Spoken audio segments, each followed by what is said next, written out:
welcome back to car vlogging. I try not to do this too often, but sometimes it's just sort of the best time to do it. So I've got sort of a few updates. They're pretty mild, but they're sort of diet related and stuff. I've now been on the new fructose free plan thing for I looked it up recently. I think it's 9 weeks. It's over 2 months. Quite a bit over 2 months, but like not quite 2.5.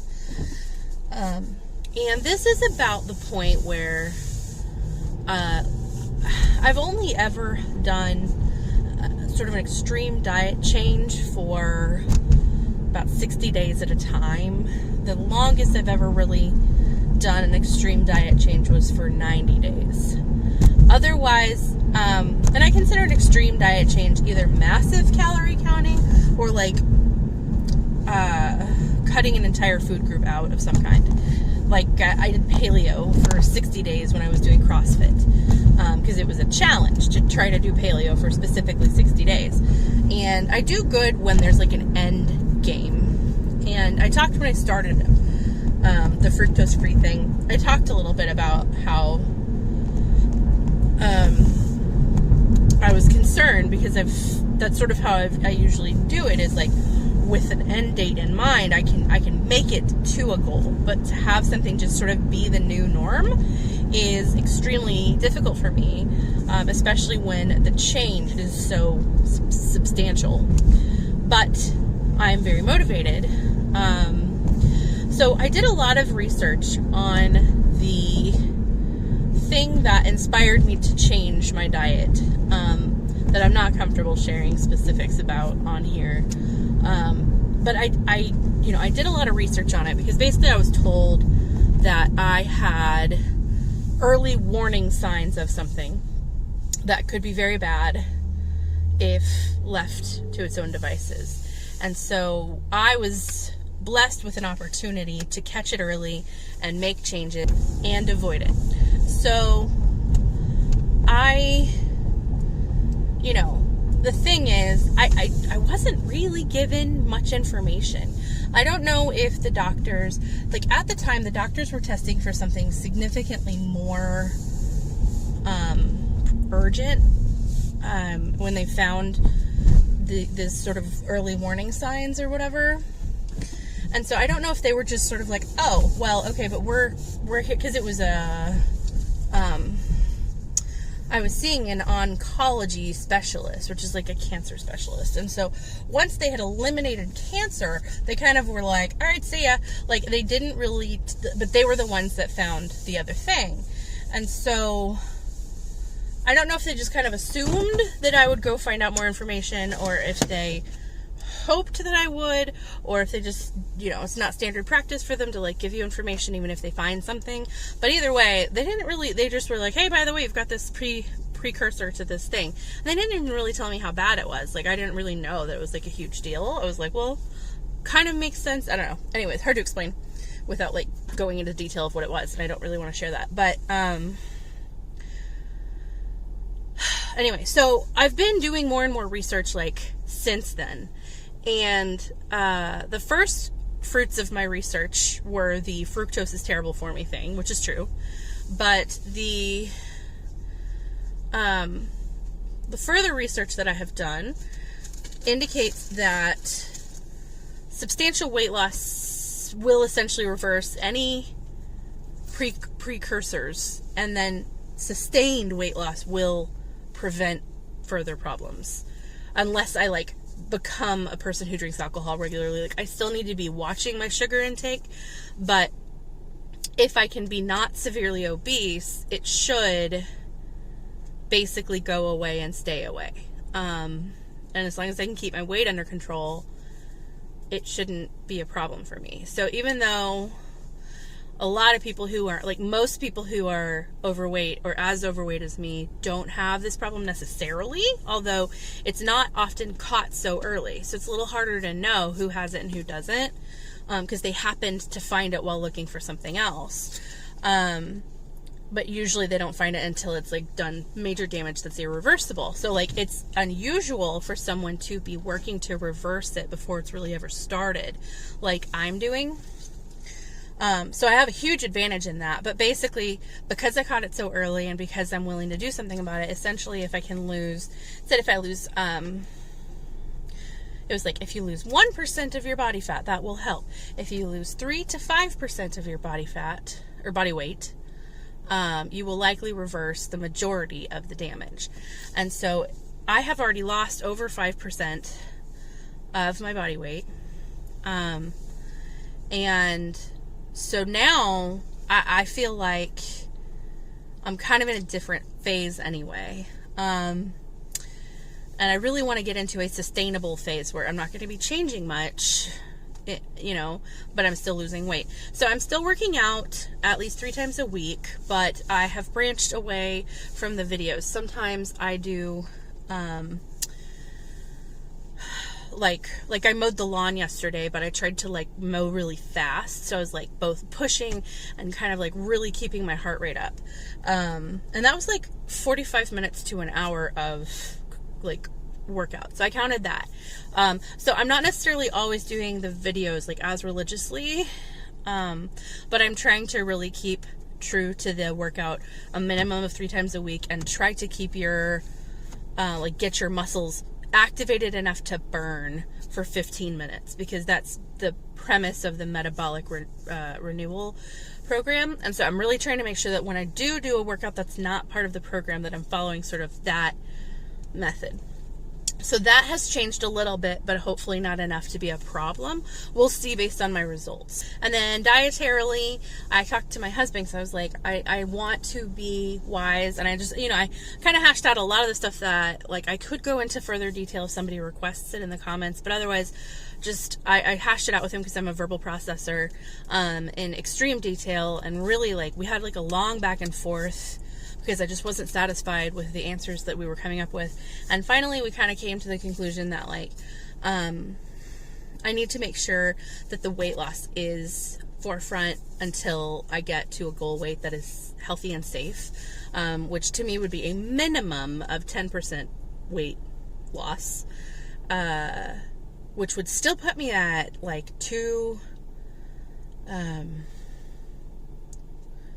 That would put me at 225-ish, or no, 230 something.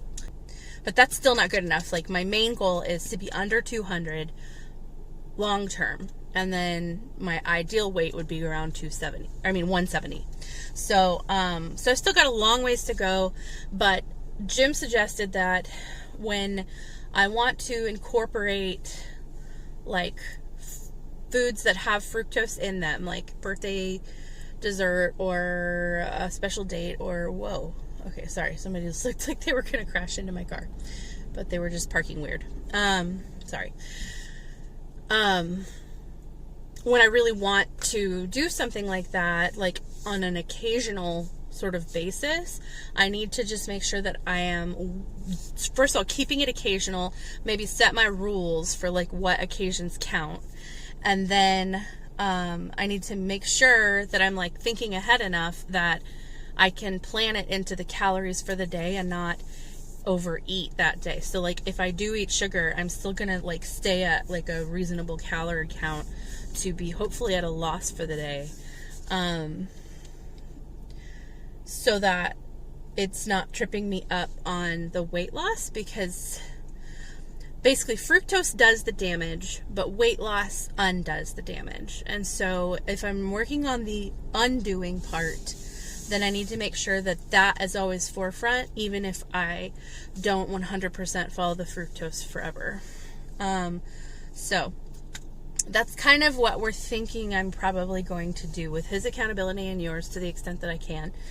I haven't decided exactly what it means, like, beyond that, but it's sort of comforting to me to have a little bit of a plan of action for, like, how to figure out what's next. So, I gotta go shopping. But yeah, so I'm trying to figure out what's sustainable in this stage. I may be able to fully eliminate, or nearly fully eliminate, fructose at a later time, but to make such an extreme change in this season is mentally very taxing when I don't have a lot mentally to pay to offer.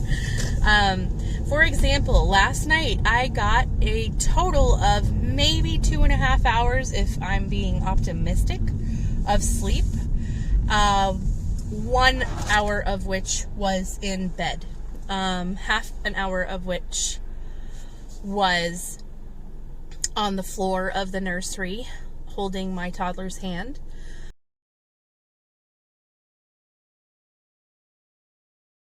Because she was just having a rough night, and she doesn't have them often, and so I try to take them seriously when she has them, because I don't know if she's maybe getting sick, or maybe she had a nightmare, or maybe something is bothering her, but she's not able to communicate necessarily what's keeping her up. And so if she is just insistent that she can't sleep or won't sleep, I'm not going to just, like, I know that some parents will actually just, like, turn the lights on and let the kid play and just kind of, like, try again in a couple hours. And I don't have a problem with that method. I do that a little bit with my infant, because I'll put her down at, like, 8:30, if I can, sometimes 9. She'll usually sleep for an hour to an hour and a half, and then she'll wake up for about an hour to an hour and a half. And then I can put her back down again. If I try to put her directly back down when she wakes up that first time, it's just a huge frustrating waste of time. She won't go down, and I just spend an hour and a half trying to rock her with no fruit for that effort. So I have learned when she wakes up after her first, like, evening nap, to just let her play while I get other things done. And honestly, I think she enjoys that time because she's awake after her sister goes to bed. The toddler, at any time the infant finds a toy that she's enjoying, the toddler becomes jealous and tries to take that toy. So I think the infant kind of enjoys that time when the toddler's not awake to freely play with all the toys. And she seems very content to do so. She tends to tire herself out playing, and then she goes down very peacefully and only wakes up to eat for the rest of the night. So she'll usually wake up 2 or 3 more times after that, but, like, I just keep the lights off, pick her up, almost dream feed her, rocking, and then I just put her right back down, and she never has a problem. And she is breastfed exclusively. There's no formula in her diet, so it's while it is not necessarily, like, common for an 8-month-old baby to wake up so many times in the night still, it is actually very normal for an exclusively breastfed baby to do that. And I think some of it has to do with, like, when you come up to the back to the top of your REM cycle, like when any normal person, like, of any age would wake up and, like, turn over or maybe go to the bathroom or something. A breastfed baby's just like, I want to suckle to sleep. And so I did it with my toddler. She's fine now. It didn't harm her or mess with her sleep very much. So I'm pretty tolerant of just kind of going with the flow as far as my infant's sleep. However, it does, between her and the toddler, some nights are awful. And I've had a lot more awful ones lately than good ones. And last night was just the worst because they kept waking each other up. So at one point, both me and my husband were up rocking babies in different rooms. But anyway, so I spent like half an hour asleep on the floor of my toddler's room, which I feel I am getting too old for, even though I'm only 34. Because boy, did I feel that in my back when I woke up this, an hour later or half an hour later. And then I fell asleep rocking and feeding the infant. So I fell asleep in the rocking chair for about an hour. And then my toddler woke up at 7 before I had quite fallen back asleep after the first incident. After the most recent, feeding with the baby. And my husband at about 7:30 was able to, fully relieve me. And I went back to bed for, a 2-hour nap. Which, because I consider if it's, after 7:30, it's a nap. It's not sleep. So, Anyway, I had a really rough night of sleep last night. I have a lot of them. I know that the weight loss stuff will just go so much better if and when I reach a point where I'm sleeping better.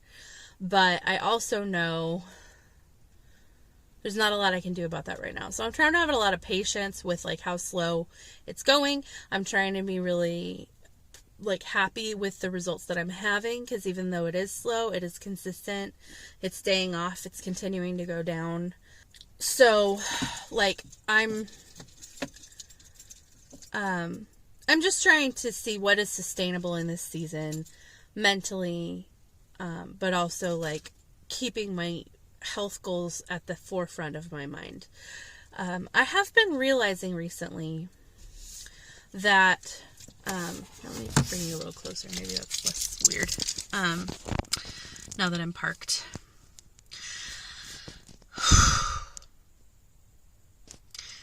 I have been realizing recently that there are just different, I don't know if it's nature or nurture or both, if it's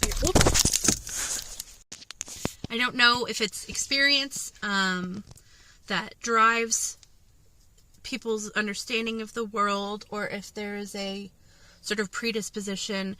But what I've found is that there's a large demographic of people who, like, it's the whole, like, eat to live versus live to eat, blah, blah, blah.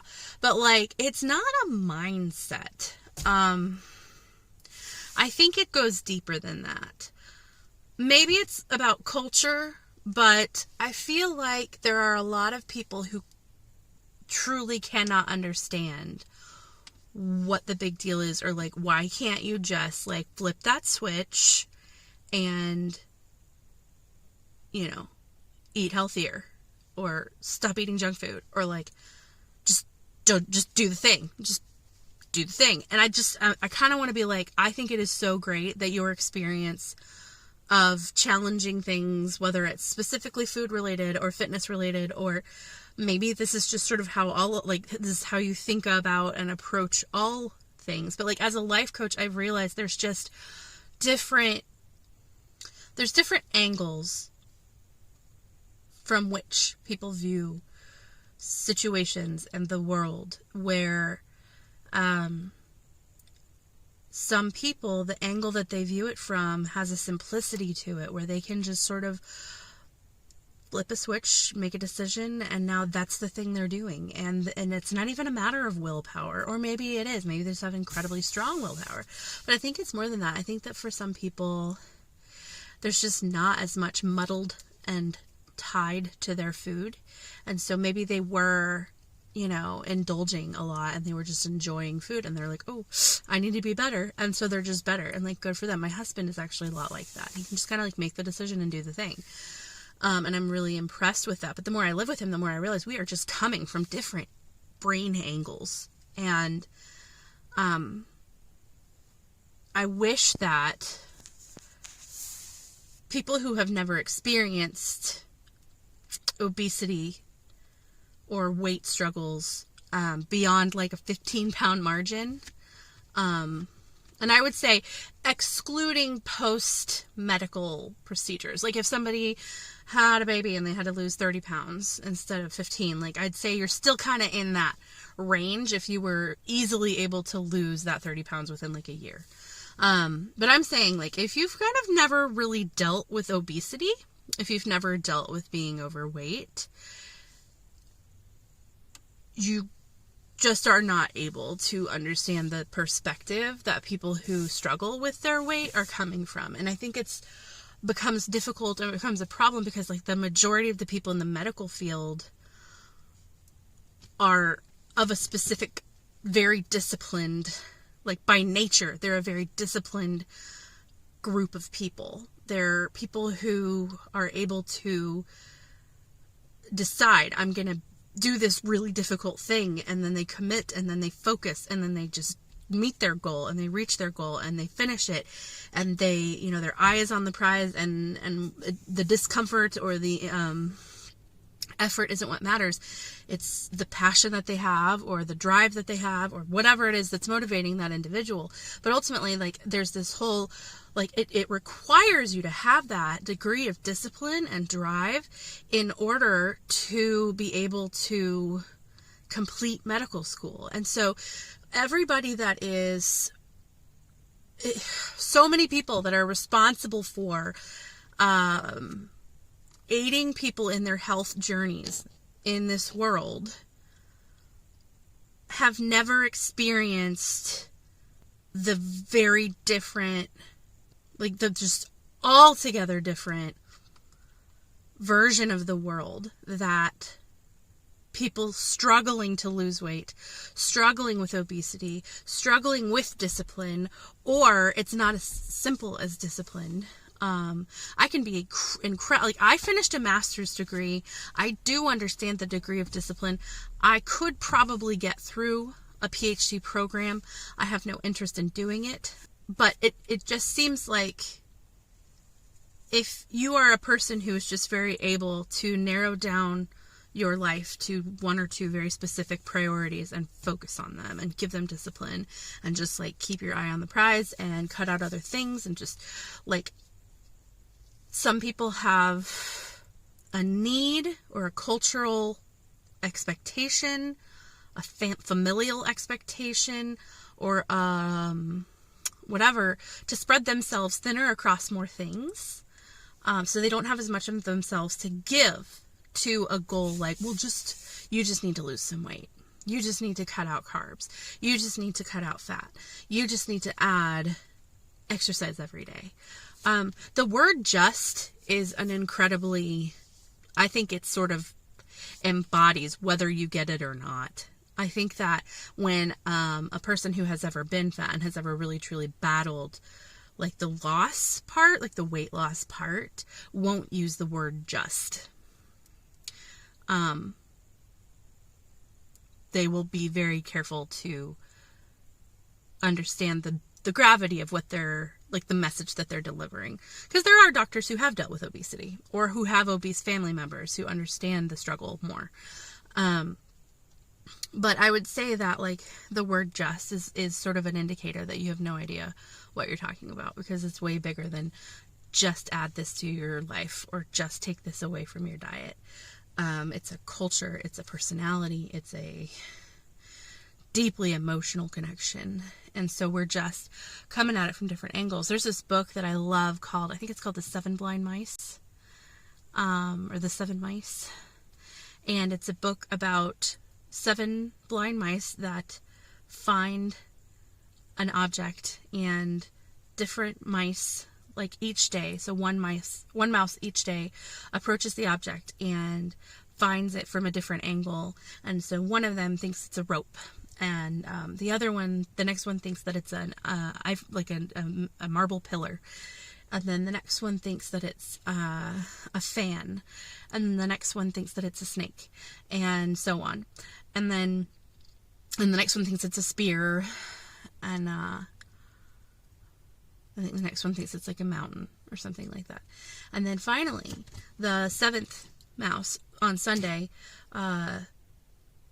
runs the whole length of the object from end to end, up and down, and says, oh, what has a pillar and a spear and a fan and a rope and a mountain and a snake, it's an elephant. And so you have to kind of like take all the perspectives. But I think that book is like so representative of my approach to life, where I realize there are a lot of people who are a blind mouse on a different day than me. And I am a blind mouse on my own day. And my job as the life coach is to try to be the 7th mouse that really like feels everything. But ultimately, the 7th mouse is still blind. But I think that like one of the damaging things about how the medical profession in particular can treat weight related everything is that they don't realize that they too are a blind mouse. They don't realize that, yeah, you're not wrong. That does feel like a snake. there is a snake-like thing that is relevant to the investigation of what's wrong here. But you aren't, like, I, meanwhile, am over here swinging on a rope, wondering what you're talking about. Or I'm over here climbing on a pillar, wondering what you're talking about. Or I know about the trunk. I know about the snake. But you aren't seeing the pillar. And it's not enough to think that there's a snake if it's actually an elephant. I hope this is making sense. Anyway, so I guess all that to say, I consider the whole weight discussion very complex. I still think that it is extremely unwise for someone to use that different perspective, that different experience of weight as an excuse not to ultimately research and work at finding what will work for them to prioritize their health. It is something that you, in the same way that there are people who will say that unaliving oneself is a selfish thing. It's not that different to neglect one's health.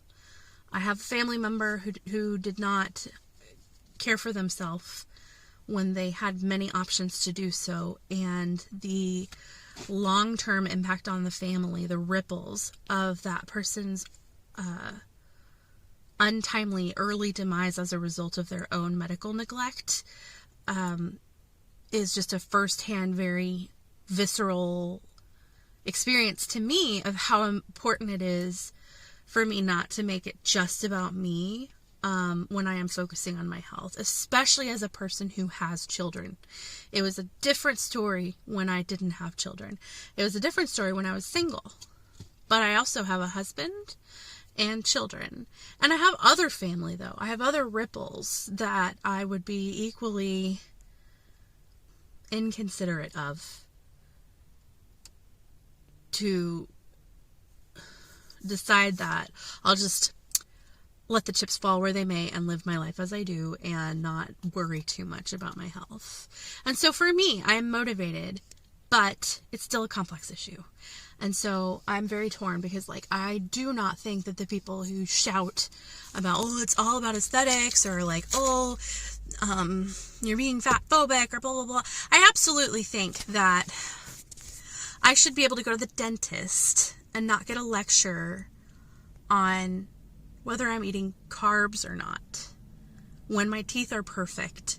And carbs has nothing to do with whether my teeth are perfect. And my nephew should be able to go to the pediatrician and have a ridiculous BMI because he's just 100% muscle and incredibly muscular and therefore very heavy for his height, but he has a six-pack. He should be able to go to the pediatrician and not have them mention his BMI, much less suggest that he is technically obese. Like, open your eyes. There's a lot about the, like, fat acceptance movement that is perfectly valid and well-founded and important. Then there's other parts, though, when they start acting like obesity does not affect your health, and they go into sort of denial cycles about it. Like, I am just too firsthand right now learning how much specifically just losing weight will help this specific, potentially very, very deadly, damaging, unfun condition. Like, how much losing weight will affect it and prevent it and everything else. Just period. Point blank period. And same with, like, I am way, way, way, way less likely to get diabetes, or, like, it will postpone it if they're inevitable just because of, like, genetics, because I do have a really bad genetic predisposition for diabetes, which suggests that, like, I have a crappy pancreas, or I have a wimpy pancreas, or I have a very high likelihood of having a wimpy pancreas. That's sort of kind of how I sort of summarize it. And obviously, yes, giving your pancreas less of a body to have to provide insulin for is going to help. Just, like, it's just math. To me, it makes a lot of sense. But, like, it may still be inevitable, but it will absolutely delay the inevitable if I can lose weight. and give my pancreas an easier time. Make it take less, like, you know, if it works less hard, it should last longer, just like basically everything in the world. That's just how physics works. And to try to deny the correlation or the causation between obesity and obesity-related illnesses is dumb. It's counterproductive to the movement of fat acceptance. Because we want the fat acceptance, like we want medical professionals to be able to look past our weight when they're doing investigations, to, you know, because like when I first went complaining of fatigue, they were like, well, get out more, blah, blah, blah. I'm like, the problem is I can't get up because I am so exhausted, so uniquely exhausted. I have been fat my whole life. This is different. Why won't you listen to me? It was very, very frustrating. And I had to really advocate for myself and push for them to check further. They checked me for they did ultimately find a little bit of anemia, but it was probably still not whatever caused the problem. But in the meantime, they found a bunch of other stuff. So like, or they found this other issue that wouldn't have fatigue as a symptom, but it was just handy to learn. And it did ultimately pass. Very passionate rant, but my point is the fat acceptance movement is useful and important and necessary to reform how people approach those who are dealing with being overweight or being obese, which, by the way, are not the same thing. People who abuse the use of the BMI system, I do think it is pretty darn pointless. Like, I do think that you can kind of look at someone and tell if they might have health issues related to their weight if you are already looking for those health issues. Not, I see that you're fat, so it's probably that. But I see that you appear to be pre-diabetic, and I also see that you weigh more than the average person your height. Therefore, perhaps these two things are linked, and losing a little bit of weight will help you get out of that pre-diabetic glycemic index. Like, that kind of thing makes sense to me. Linking the two even makes sense to me. But find the diabetes first, and then tell them to consider whether their weight might connect to that based on like actual studies and not just your judgmental medical self that's never been fat. In conclusion, if anybody's still with me, I am going to begin to transition into a slightly more moderating version of the same diet. I will still be trying to come up with more fructose-free alternatives to things. I will not be just like reintroducing fructose like on the daily the way that I used to eat it. I will be continuing to implement a lot of the things that I have learned in these last 2 months, which is why I like these kind of 60-day things. And like, this has been more than 60 days and I will continue doing it. But like, if I, for example, like on my husband's birthday, when that lady brought that cake, I ate a slice, but I ate one small slice. I didn't go crazy. I didn't finish it. We actually threw away half the cake because we didn't need to be eating extra. So we ate the slices that we had that day, and then we left it in the fridge and realized that neither of us were going to eat it, and so we threw it away. And, you know, I am really, you know, I feel that I can make enough rules for myself that I don't resort to eating fructose out of stress. Because that is dangerous and I am stressed all the time. I will not be resorting to eating sugar out of tiredness in an effort to give myself energy, because I have learned that that is a huge, huge reason that I eat sugar, and I am tired all the time. And so those are like specific things that are the reason that I gravitate towards those kinds of things. But occasional, meaning actually on occasions, with forethought and fitting it into a lower calorie day overall, I think is an exercise of enough self-control to be able to reintroduce that amount of fructose to my diet without screwing myself over or losing sight of my main, very, very important health goals. So that's the plan for now, is to do that.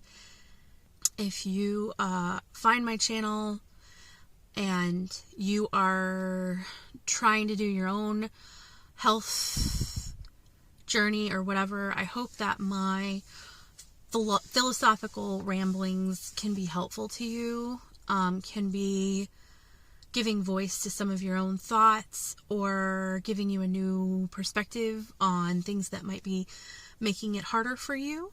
I hope that I can be helpful to you. That's why I post these videos, even though a lot of times they're not going to be for everyone. But I hope that it can also be an opportunity for the people who are kind of voyeuristically curious about, weight loss channels, just obesity, people, like, maybe it's like, can't relate, I'm so curious. Like, I have that too. Like, I have that to a different degree for, like, morbidly obese people. I've never been morbidly obese. I do not know what it's like. I know that to get there, you have to have a very, very different perspective on that elephant than I do. A different set of experiences lending to how you see the world.